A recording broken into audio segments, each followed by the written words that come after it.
In the previous session, we were discussing about carbohydrate chapter, its definition and classification.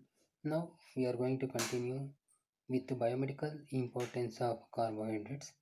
Carbohydrates are having several functions. Among them, few are listed here. The first important function of carbohydrate is source of energy. The carbohydrates acts as a source of energy and it gives instant energy for the body.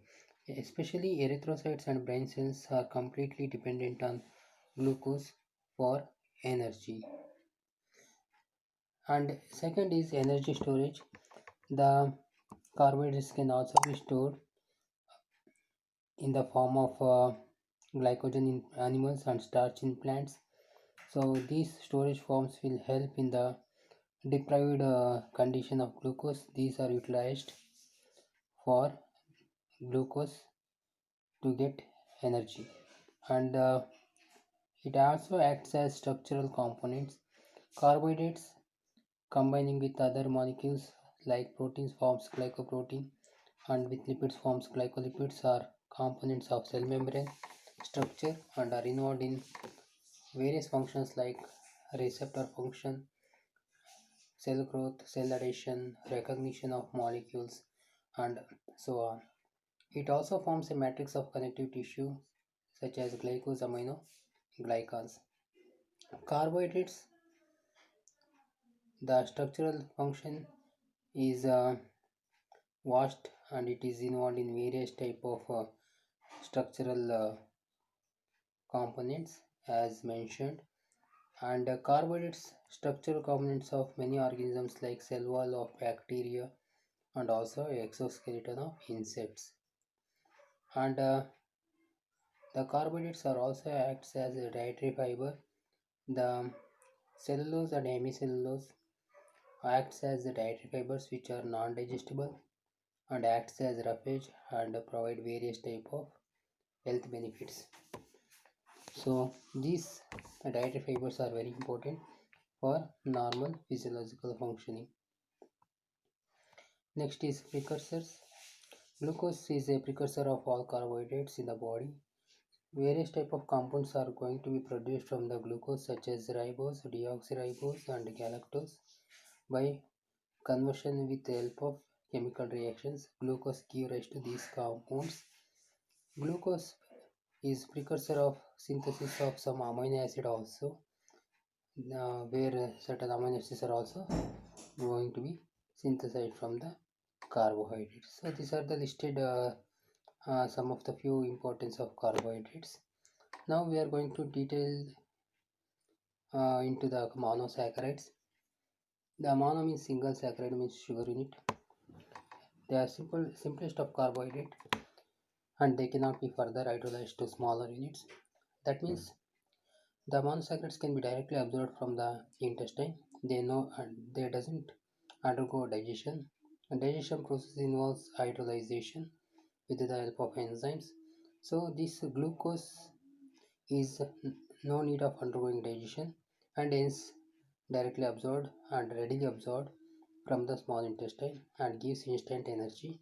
Hence glucose can also be given to intravenous to the blood since it is not need to undergo digestion, whereas other higher carbohydrates should undergo digestion for energy production or to liberate or release glucose. So glucose is hence given intravenously so that it can enter into the blood directly and produce energy. And it is not the same with other higher carbohydrates because they have to undergo digestion to simpler molecules. Example for monosaccharides, glucose and fructose already we have discussed.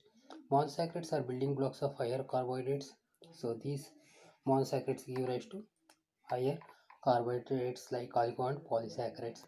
And glycosidic linkage are also called as glycosidic bond. This is the bond found between the OH group of a first carbon atom, anomeric carbon atom of a carbohydrate, and a OH group of another carbohydrate, a neighboring carbohydrate with the loss of water. So two monosaccharides combine together with the loss of water to form a glycosidic linkage, and it is represented as COC, C bond to oxygen, and that bonds to another carbon of next monosaccharide. It is responsible for formation of higher carbohydrates. Glycosidic linkage or glycosidic bonds is the polymeric bond in carbohydrates. So coming to the reducing sugar.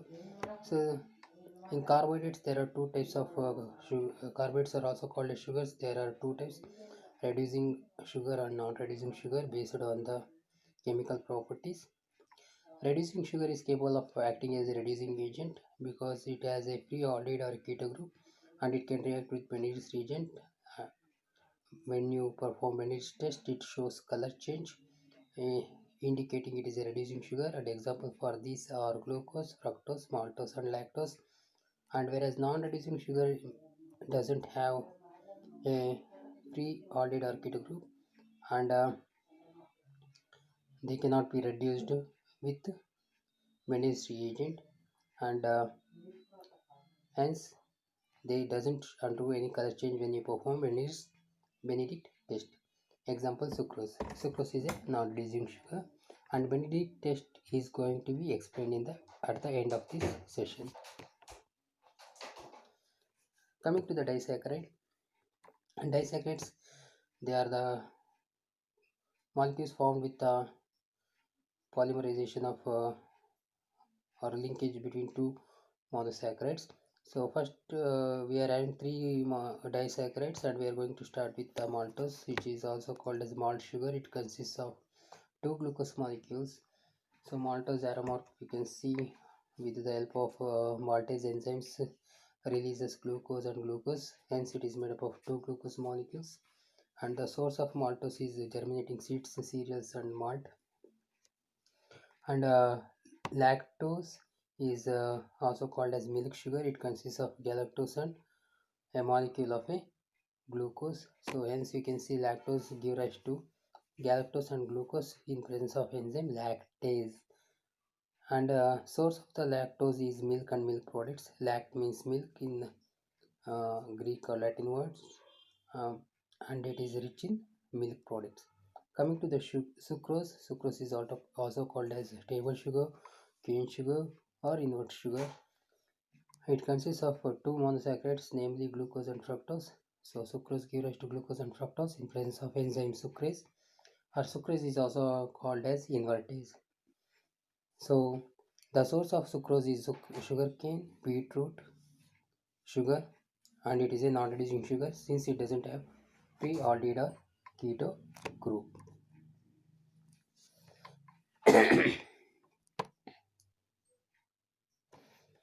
Now we are going to continue with polysaccharides. So polysaccharides, which are also made up of more than 10 sugar units, and they are called as polysaccharides. In this, there are two types of polysaccharide: homopolysaccharide and heteropolysaccharide. Homopolysaccharides are those which are having more than 10 sugar units and made up of same type of sugar units. Example: starch, glycogen, cellulose. These are the examples for homopolysaccharides. You can see in the representation here, circle indicates monomeric units or monosaccharides, and the line indicates glycosidic linkage or bond. And you can see the same type of shaped structures indicating it is a homopolysaccharide. You can see more than 10, and also the shape is also same. So this indicates more number indicates polysaccharide because more than 10, and the shape is same identical, and hence it is a homopolysaccharide. And heteropolysaccharide is a polysaccharide which is made up of more than 10 sugar units and made up of different type of sugar units. Example: ironic acid, carnitine sulfase. In this you can if you write a diagram, it will be having more than 10 sugar units, and also the shapes will not be the same. One is circular and another one is square, like that you can use it. So indicating different shapes indicates different monomeric units or monosaccharides, indicating it is a heteropolysaccharide. Hetero means different, and example are as shown in the slide. So continuing with The detailed study of polysaccharides, we are going to start with starch, and it is a homopolysaccharide present in plants and made up of glucose units or glucose molecules. Starch is a polysaccharide, homopolysaccharide, which is made up of several lakhs of glucose units, and the source of starch is cereal, which is present in wheat and rice and root tubers like potato. Starch is main dietary source of glucose for human beings, and most of our food contains starch. Whatever the food you eat, either vegetable, fruits, cereals, pulses, nuts, it contains few to higher quantity of starch depending upon the type of food. And starch is made up of two components, amylose and amylopectin.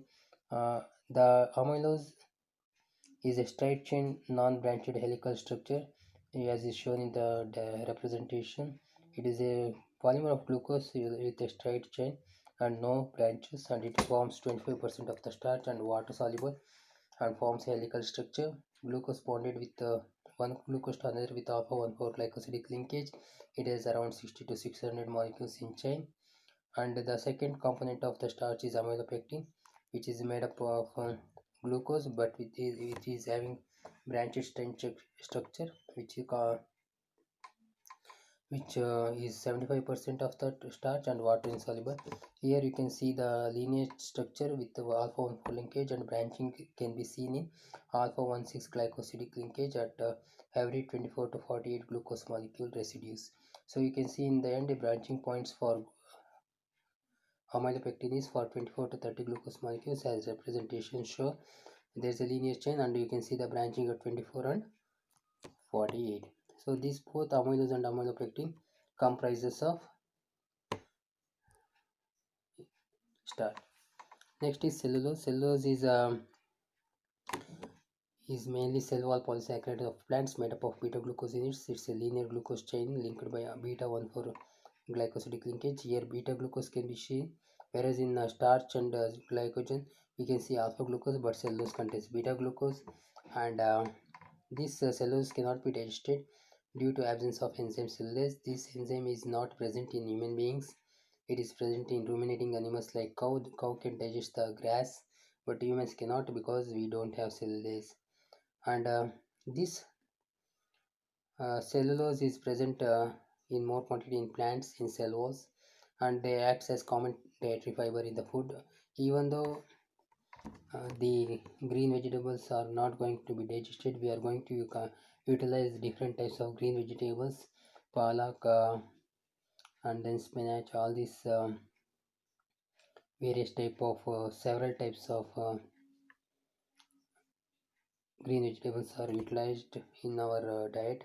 But even though it is not going to digest it and doesn't contribute energy, it is having other health benefits such as it acts as a roughage.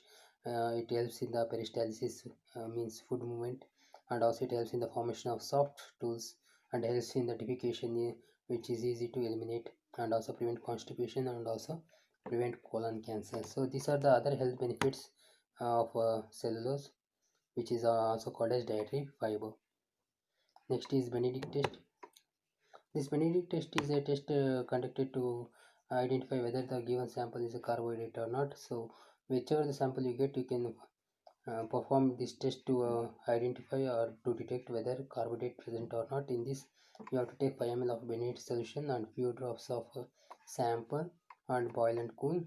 And when you do this process, you can, if you observe color change from blue to green, yellow, and at the end if you get red precipitate, it indicates your sample contains carbohydrates since it is a reducing sugar. And if it is no color change, it is a non-reducing sugar.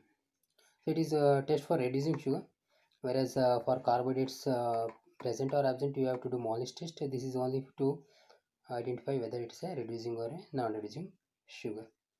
Thank you.